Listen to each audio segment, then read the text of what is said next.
What are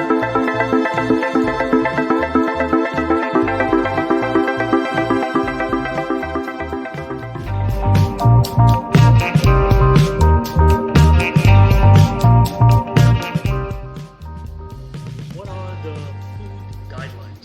This is Titus Mike, and welcome to another episode of Bathing Monday. This is what I typed in Google, what are the food guidelines? And all of what I got was,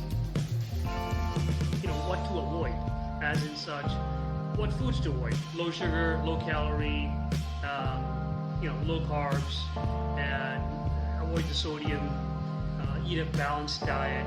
It really didn't specify exactly what. Also, it didn't question or didn't answer how, when, where. Because I think it's very important is not only what we eat, is when we eat, how we eat, and where. And this is what I wanted to go through today. These are the really deeper guidelines for food. Even if you could follow 80% of them, you would be a better off state than just avoiding the different foods, because if you've heard my talks in the past, you've seen that food is essential, and it's when and where, and depending on your digestive juices. So choosing the right food, of course, is very important. At what age and according to your body constitution. As you're aging or as you're growing as a kid, denser foods.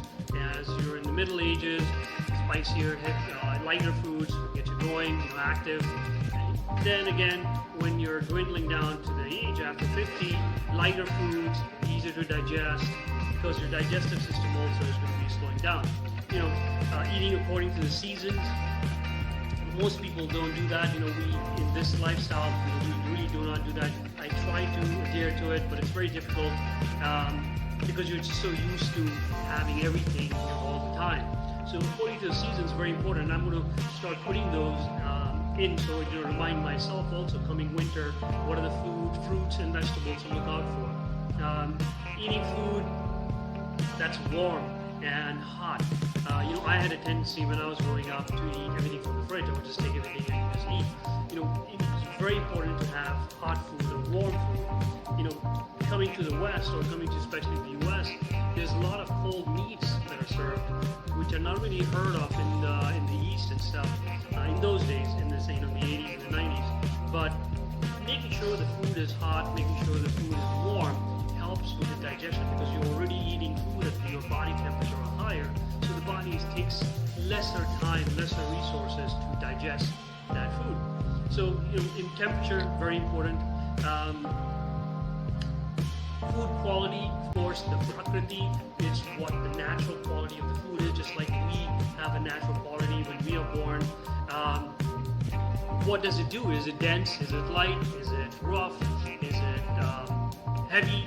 So that quality you may not need at that particular moment in your life or that particular time, because when you're full, you're feeling heavy, you do not want to eat something heavy or drink anything heavy.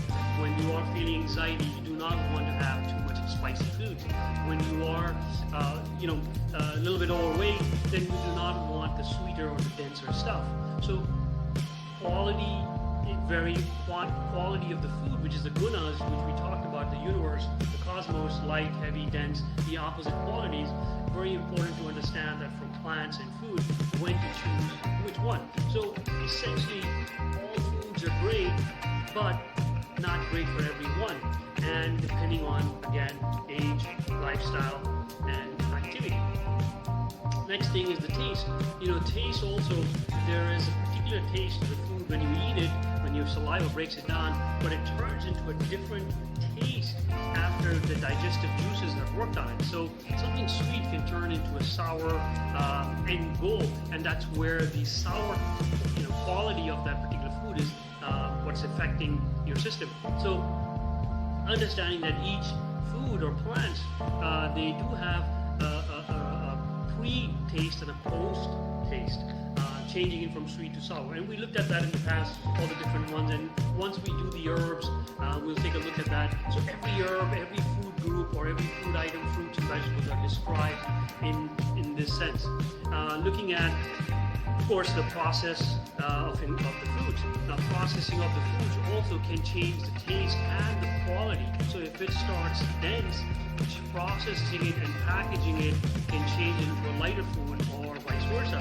So, when food is processed, what you see in the supermarket and the grocery stores, a lot of their natural constitution is changed, and hence that particular food is not doing exactly what it was meant for in nature. So you understand why avoiding a lot of processed food is very key.